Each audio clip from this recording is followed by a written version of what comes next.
ସାମ୍ନାକୁ ଆସିଲା ନୂଆ ତାରିଖ 18ରେ ନୁହେଁ ଏହି ଦିନ ଖାତାକୁ ଆସିବ ସୁଭଦ୍ରା ଟଙ୍କା। ଜାଣନ୍ତୁ କାହାକୁ ମିଳିବ। ବ୍ୟାଙ୍କ ଆକାଉଣ୍ଟରେ ଜମା ହେବ ସୁଭଦ୍ରା ଟଙ୍କା। ଏକାଥରକେ 2ଟି କିସ୍ତି ଟଙ୍କା ପଠାଇବେ ରାଜ୍ୟ ସରକାର।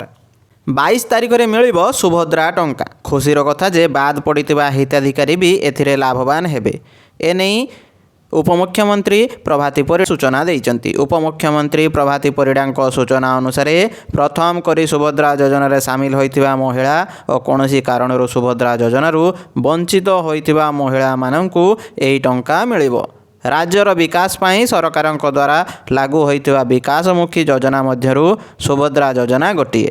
ଏହି ଯୋଜନାରେ ପ୍ରତିବର୍ଷ 10,000 ଲେଖାଏଁ ସହାୟତା ଦେବାକୁ ମୁଖ୍ୟମନ୍ତ୍ରୀ ପ୍ରତିଶ୍ରୁତି ଦେଇ ଆସୁଛନ୍ତି। ବର୍ତ୍ତମାନ ସୁଦ୍ଧା 3ଟି କିସ୍ତି ପ୍ରଦାନ କରିଛନ୍ତି ରାଜ୍ୟ ସରକାର। କିନ୍ତୁ କୌଣସି ନା କୌଣସି କାରଣ ପାଇଁ ପ୍ରତି କିସ୍ତିରେ କିଛି ମହିଳା ବଞ୍ଚିତ ହୋଇଛନ୍ତି। ସେହି ମହିଳାମାନଙ୍କୁ ଆସନ୍ତା ସପ୍ତାହରେ ସୁଭଦ୍ରା ଟଙ୍କା ପ୍ରଦାନ କରାଯିବା ନେଇ ରାଜ୍ୟ ସରକାରଙ୍କର ସୂଚନା।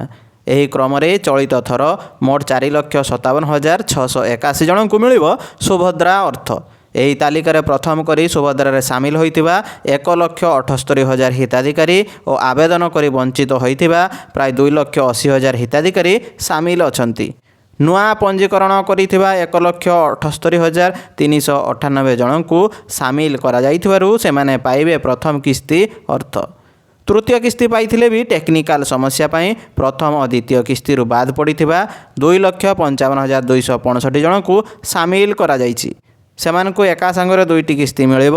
ସେହିପରି ଅଭିଯୋଗ ଶୁଣାଣିରେ 24,018 ଜଣ ହିତାଧିକାରୀଙ୍କୁ ସୁଭଦ୍ରାରେ ସାମିଲ କରାଯାଇଛି। ମୋଟ 250 କୋଟି ଟଙ୍କାର ସହାୟତା ରାଶି ଖାତାକୁ ଯିବ।